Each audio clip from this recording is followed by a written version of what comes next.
to the Ricky Matthews Show from the Citizens Bank Studios. Wednesday on the show, so it's Singing River Health Talk. One of the wonderful features of this show over the past many weeks, I really enjoy these conversations that we have, and the feedback that I've gotten has been terrific.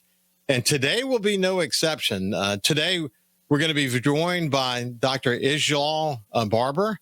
He's a pulmonologist and director of the Pulmonary Critical Care and Pulmonary Hypertension at Singing River Health System. And he's got a terrific story to tell. But without any further ado, let me welcome Dr. Babar to the Ricky Matthews Show. How you doing, Dr. Babar? I'm doing great. Thank you for having me. It's really, really good. Listen, if we were to say that you got your training from the University of Arizona, that would just begin to start to tell your story. Tell what happened prior to the University of Arizona. So I went to med school in Pakistan, and the college I went to is known as the Aga Khan University. That's probably one of the best medical colleges, definitely in the country, but also perhaps in Asia. I was just the third graduating class from there. So did that, and then came to the U.S. for training, which is what all my class fellows did as well. So it was a class of about 85, and I think 80 came to the U.S. To train. Everybody was just coming, and we were getting residencies. What brought you to Ocean Springs? Yeah, so after I finished my training, after I had spent about 7 years in Arizona, I always planned on going back to Pakistan and working there, and that is what I did. I went back and I worked there for 3 years as an intensivist and a pulmonologist at the Aga Khan University. And then I got a call from my director in Arizona, the program director and the chief of pulmonary critical care, Stuart Kwan. And Dr. Kwan asked me to come back, and that was just too much of that's something I had always wanted, to work with the people who had trained me. So I came back to Arizona. Well, when we got back to Arizona, I realized that academic medicine doesn't pay very well in the United States. And around that time, a very good friend of mine from Aga Khan, one of my closest friends, he happened to be in Ocean Springs, and he said, "Why don't you just come down and check it out? They need a pulmonologist here." And I honestly, my wife and I, we just came because of the free ticket. We had no plans on staying here. But when we came, we just fell in love with the place, and this was 22 years ago. So here we are now. Yeah, that's such an interesting story. It's there's been a common theme throughout many of the conversations that I've had with doctors who came through Keesler Air Force Base. They went to prestigious universities in the U.S. They're from wonderful places. They get stationed at Keesler, and they end up staying in Coastal Mississippi and going to work for Singing River Health System. But there is something about this place that captures you, isn't there? There is. I think it's a combination of this magical small town, with this great public school system, with these fantastic large cities within driving distance. So I think all of these make it a great combination. It really is. I can't agree more. I think about the proximity to places like New Orleans, and then of course you can work your way over to the Florida Panhandle or to Mobile. There's a lot to take in a driving distance. In fact, it's interesting. About 80% of the people who come to Coastal Mississippi for their vacation drive here. So, one of the things that makes this such a unique place is that it's so centrally located. People drive from throughout this region and really across the nation to come here. But 80%, that's a big number. But again, it's proximity to so many major markets. It's really a terrific part. How did you get into pulmonary care? Where did that come in? That's a good question. I always planned on being a surgeon. That was, I just like doing procedures. And so when I came out of med school, I came to the U.S. thinking I was going to go into a general surgery residency. I came in the post-match, which means that the match has been completed and you take the spots that are left. And so there were no general surgery spots, and I went into internal medicine in Tucson. And I told my program director that I was going to do the first year, and then I was going to apply for surgery, and he said, that's fine. Well, in that first year, I had some rotations in the ICU. And I realized that resuscitating patients, I used to get called to codes. That was the most exciting thing for me. I mean, that was just such an adrenaline rush for me. And right there, I decided that's what I wanted to do. And so that's what I did. I applied in my second year, I got the fellowship, and then I went right into it after my residency. What's interesting in looking in your past and, coming back from Pakistan to go to the University of Arizona as assistant professor of medicine, what it did, it's interesting. You've had this teaching side of what you do, seems, for most of your career.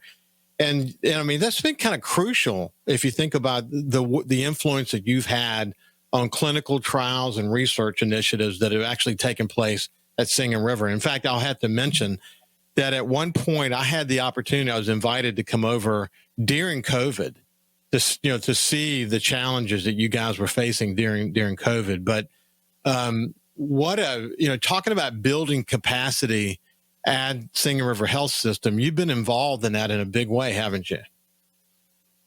I have. There's always been this love for academic medicine that I've had. And I think I've tried to recreate that in this community setting. And I think I think we've succeeded to some extent. We offer care here at Singing River. There are some things that only tertiary care centers, and some tertiary care centers don't even give that level of care that we're able to give. For example, our pulmonary hypertension center, I think we treat more patients with pulmonary hypertension than the University of Mississippi does. And we started way before them. I think we've done a lot on the research side. If you look at the papers that came out of the COVID crisis, we were involved in a multinational trial. We were one of 15 or 20 other hospitals that were involved in it. The one thing we don't have fully is a residency program. Now, we do have Air Force residents, the Keesler residents, who come and rotate with us in the ICU. So there is that as well. But yes, I think I've been able to recreate as close as possible I could get to an academic program. One of the things that has been another really ongoing theme, certainly we'll touch this part when we get back on the other side, but it's about the connection with patients and the communication that develops within the patients, and helping empower them, et cetera, and what's required of that. As it relates to Singing River Health System in general, to be able to attract some of the docs you're able to attract, you've got to be willing to invest tens of millions of dollars in new capital expenditures, new equipment. But isn't it amazing, Dr. Barber, what has happened on the technology side just in the past 5 or 10 years?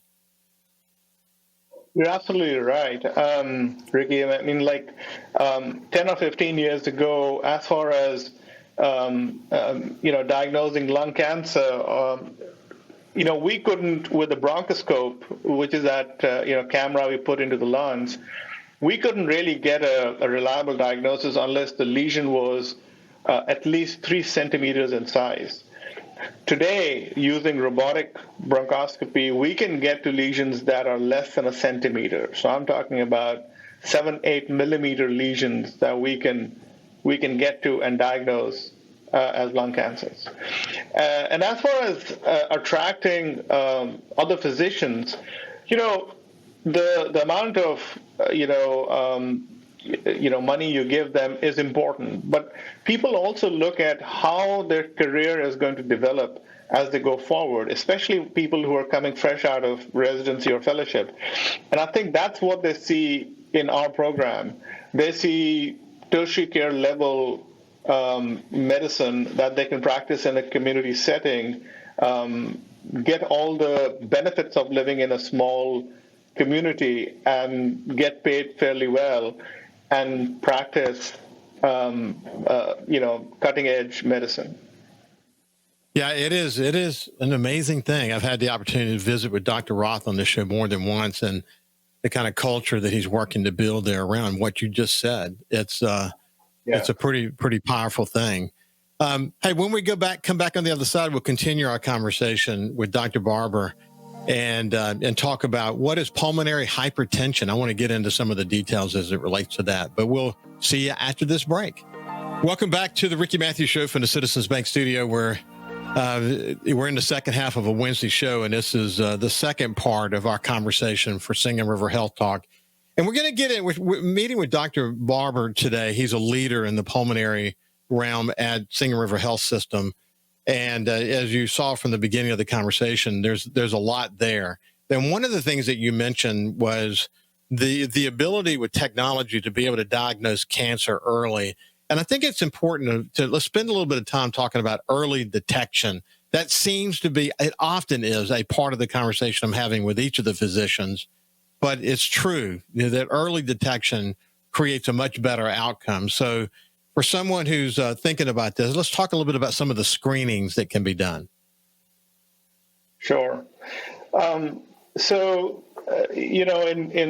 2011, a paper came out in the New England Journal of Medicine that showed that if you do annual CT scans on people who are smokers or who have been smokers within the past 15 years, then you can cut mortality by 20%. That's huge. And prior to that, there was no way we could screen these people because they'd done studies with just chest x-rays, and that didn't seem to make a difference. But the CT scan gives us so much information that we can catch lesions, cancers, while they are small spots. And if we can catch them at that level, then we can basically treat it as stage 1 cancer, which has an excellent prognosis. So lung cancer screening is really, I think, the most important development in lung cancer in the past 50 years. Unfortunately, it's not as widespread as it should be, but we're just 14 years out from when that paper came. So it's slowly getting there. Hey, when we talk about the Lung Nodule Navigator program, what are we talking about? Yeah, I think that's a unique program that we have. So the way this works, Ricky, is that a lot of patients get chest CTs or CT scans, for example, of the heart, or a CT scan of the abdomen, and they'll catch a bit of the lungs in that. And what would happen is, you'd find a spot in it, but nobody was really interested in that spot. The radiologist does the reading, and that's it. The cardiologist who ordered the CT scan of the heart looks at the heart and, doesn't really do much about the nodule. And likewise, the general surgeon. So what was happening was that a lot of these little spots, not all of them, but some of them, were pre-malignant or malignant lesions, and they were being missed. And that's true of any system, not just our system. So this Nurse Nodule Navigator program, what happens is that any time a spot or any abnormality, not just spots, any abnormality is noted on the lungs on a scan, the nodule navigator, the nurse, is alerted. And she basically then passes it on to one of the pulmonologists, and so we look at it and then decide what needs to be done. And we read hundreds of these CTs. Over a year, I think it's more than that. But that's what this program is, and I think it's very useful because we have caught cancer many times this way. It sounds so life-saving because it really is, isn't it? It absolutely is. I think it's making a huge difference down here. So when you think about the work that you guys are doing, it is cutting edge. It is saving lives. And I think what you want to really sort of get the point across to people who may not be seeking care for themselves, that, early detection is key and there's steps that they can take. So if you were talking to someone who's a former smoker or maybe has some symptoms that they're not sure about, what would your advice be to them? So first of all, by the time anybody gets symptoms from a cancer, it's too late. Because the way a cancer is going to produce symptoms is that it is going to be either obstructing a bronchus, or it's going to be breaking into the lining of the lung, or it's going to be bleeding into the bronchus. By that time, it's too late. We want to catch it when it's asymptomatic. The other thing to remember is that Mississippi has the third highest rate of cancer in this country. It has the third lowest survival of lung cancer in this country. And it has one of the highest rates of smoking in this country. So we're dealing with a really, really bad situation at baseline. So what should smokers or ex-smokers or relatives of smokers do? If anybody is between the ages of 50 to 80 years, and they are either smokers or they have been smoker within 15 years, they need a lung cancer screening CT every year to be followed. Yeah. If their primary doctor doesn't order it, get to the pulmonologist office. We'll order it. Yeah. Well, listen, we're out of time for today. There's so much more we could have talked about, but as usual, you're a terrific communicator. That is a common theme through all of these shows. You care deeply about your patients. That's obvious. But Dr. Babar, it's been a pleasure to spend some time with you. It's been my pleasure. Thank you for having me. You bet. This has been Singing River Health Talk. Have a great day, and we will see you tomorrow.